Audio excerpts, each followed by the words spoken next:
Listen up, I am not attracted to or otherwise turned on by any of the things we discussed today. This video is entirely educational, and everything I'm about to say is all hypotheticals and just an appreciation for good character design. So if you make fun of me for anything I do in here, you just hate artists and all the hard work they put in, you piece of shit. There's definitely nothing else going on here other than learning. Hi again, guys, and you may have seen those TikToks that are captioned something like, "My childhood crushes, but they get worse as it goes on." In between those videos and seeing some of the Pokemon Markiplier said he'd smash,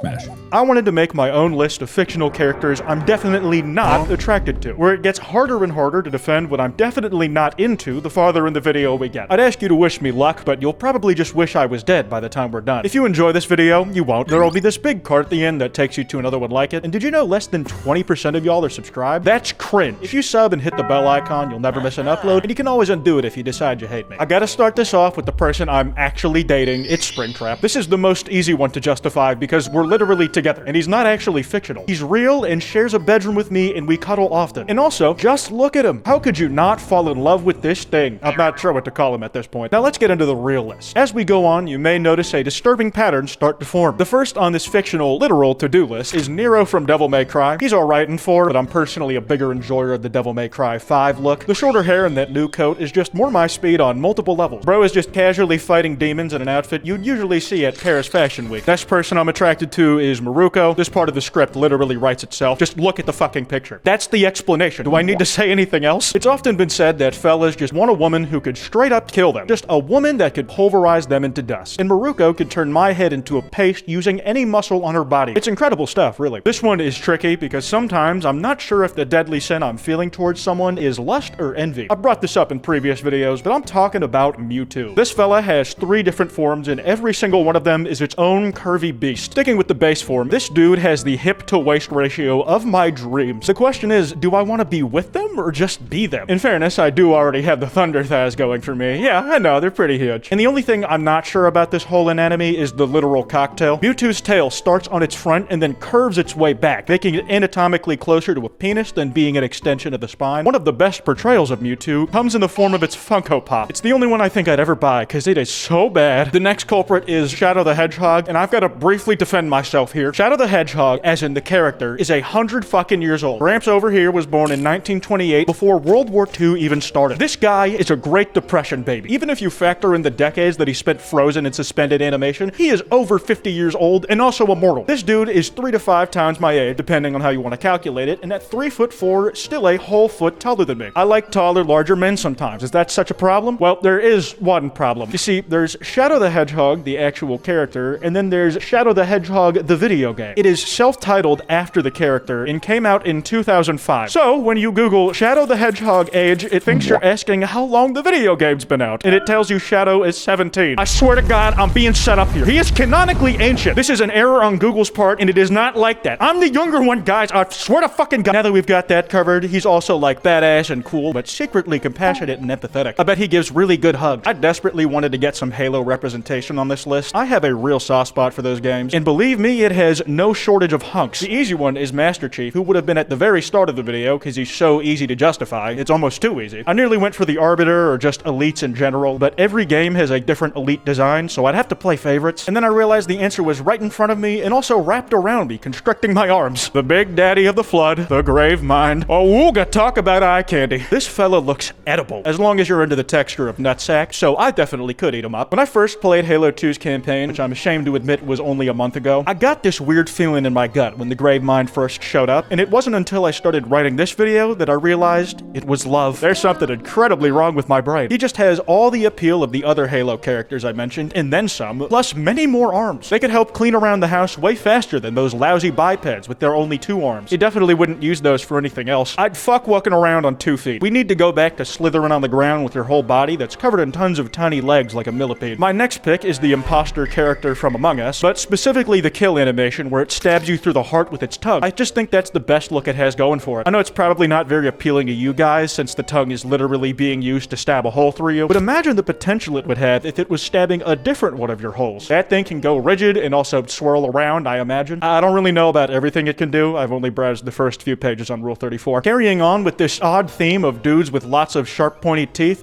we've got Venom and/or Carnage. I like them for very similar reasons, but I lean heavy towards Venom in this case because of the size of him. Bro looks crazy, and he's literally marketed as an attentive and helpful boyfriend in the Chinese advertisements for the movie. It's like they want us to feel some type of way about him, and really, how could you not? The funniest part about this whole thing is that my opinion of Venom is a reflection of how I changed as I got older. When I was young and Spider-Man 3 first came out, I was so excited. I loved the Raimi movies and I grew up on them. But when Venom showed up, I was terrified of that pile of goop and the evil Spider-Man looking guy. I had nightmares that the goop was gonna control and kill me. I was so scared that I'd catch it at the tail end of it creeping around a corner and that I'd not know where it is in my house. Fast forward a decade and I'm 18 in the theater for Venom's solo movie. But this time, instead of scaring me, that big fella made me feel something very different. I definitely did not leave for the bathroom halfway through that movie. Plus, where I used to be scared of the goop symbiote, now I'm like, that could be like, you know, a nice relationship. Just someone who's like always listening and like, you know, come on, you're telling me you wouldn't even try being bonded with one? Eddie Brock and Venom seem very happy together. Coming in hot, if you know what I mean, is Matt from Wii Sports. If me and him got into a relationship, it would arguably be enemies to lovers. This motherfucker not only fucked my mother, but he fucked me on every sport in both Wii Sports and Wii Sports Resort. I thought I was so good at the sword fighting game until that dude washed me 40 times in a row and made me cry over a video game alone in my room. But now that I'm older, I really have come to appreciate how versatile Matt is. There is literally nothing on earth that this guy is not the best at doing. He is the gold medalist in every Olympic sport. If me and him were together, I'd be in the hands of a smart, capable guy who also has a nice beard. Okay, I know I said my picks would be harder to defend as the list went on, but I think this is the exception. The fictional character everybody can agree is handsome is definitely Germa. There's a good chance that Germa is your favorite creator's favorite creator. Like MF Doom for rappers if MF Doom was just a cartoon character. That's the thing, watching Germa is like watching The Truman Show. He is exactly what streamers wish they could be and what every person wants in a man, but that's just it. Germa is just an ideal. He's everything we want, and we know that's unattainable because Germa is not a real person. He's a tiny dancing man who lives inside your computer box the same as everybody else you've talked to on Discord. I would like to hold the black lightsaber from Star Wars The Force Unleashed, not in like a phallic or handjob way, I just think it looks cool. But speaking of lightsabers, and this is kind of a tangent, the bricks that fly on you in Beat Saber, I imagine is close to what it feels like to be a sperm cell. If you could like go from the perspective of one of those blocks, it would simulate swimming through a dude's urethra. The player destroying those bricks is the great filter that stops any of the lesser sperm from getting in, and the blocks that do make it past are considered like the cream of the crop or something. I don't know why I ever thought about this, but I'm sure there's a mod for it. Huge Shock T fan here, but very specifically, Shock T's Lego minifigure. One thing I never realized about the woman Lego characters is that those black divots on their sides are not supposed to be part of the clothing. It's supposed to make the Lego character, you know, the thing made out of entirely of squares and blocks, look like they have curves. It's literally made of squares on purpose. They went that far to try and give every Lego woman an hourglass figure, and it didn't even work on me. What I'm interested in is that big ass forehead. I could fit both my hands on that thing. I just love somebody whose entire scalp I could palm with my hands. Doom Guy / the Doom Slayer is a tough one, not because of the lack of appeal, because that part is pretty obvious, but because I'm not really sure he does that stuff at all. I think he might be Arrow Ace. The Doom fella is really good at what he does, killing demons and destroying the innocent civilians living in hell efficiently. He's so good at it, I physically don't think he can or wants to do anything else. This guy's entire fixation is on murder alone and none of the other sins, especially not lust, if my guess is right, which is totally fair and cool, no problems here. This one is very personal to me, but I love Mecha Sonic, specifically the fan version from hit series Super Mario Bros. Z. I have a video rewatching that whole thing on my second channel, Quote, if you want to check it out. The actual canon character is a cool but ultimately throwaway boss from Sonic 3 that's best feature is having a kick-ass theme song, but in Flash animated fan series Super Mario Bros. Z, he is essentially the blueprint for Thanos. All the way back in 2006, before Iron Man even came out, Mark Haynes, who made the series, had Mecha Sonic traveling dimensions, the Mushroom Kingdom, after killing everyone in Sonic's homeworld. He's on a hunt for the 7 Chaos Emeralds, and he's getting them with ease. He's practically unstoppable and menacing as hell. It's his whole thing. There's a solid chance that he was one of the first set of pixels on a screen I was ever attracted to, considering I started watching that series when I was 8. Another niche pick here, but the boss fight, The Anchor from Control, is made for me on multiple levels. First is the fact that this guy's signature item is just a bunch of clocks. He literally splooges them onto you as an attack. I love a fella who always keeps track of the time. He's very well kept. The main appeal for most is the boss fight itself. Just look at that writhing mass of magic geometry. It's so beautiful beautiful. My eyes are bleeding from trying to process what it looks like. This guy communicates so well too. He will literally open up to you and show you what he's like on the inside. And to top it all off, even though anchors usually sink, the anchor is a literal anchor. It's a spooky possessed chunk of metal. Pretty cool if you ask me. We could go on like a yacht date in the middle of the ocean together. It would be proper romantic if you asked me, and I was also British. And I'm a big fan of this guy, the Daedric Prince of Knowledge and Memory, Hermaeus Mora. I download every fan edit I see of this squiggly little guy. Some of you weirdos might say, Kwite, that is a reality-defying entity that is likely not even capable of being in a physical form you can have sex with without killing you. I really don't understand this one. And I think you don't get it because your imagination is small. Who said you need a corporeal or a physical form to have sex? People have e-sex over Discord all the time, and they're never physically touching each other during that. E-sex and real sex are like the same thing. I wouldn't know, I've done neither. Anyways, that's all I got. What's the weirdest video game character y'all are attracted to that you usually keep to yourself? That card I mentioned should be on screen, and if you enjoyed this video, be sure to like, subscribe, and hit the bell icon. Don't go after anyone I talked about today because that's cringe, and this is meant in good fun. Anyways, this has been Kwite, and I have a lot of issues if you couldn't tell.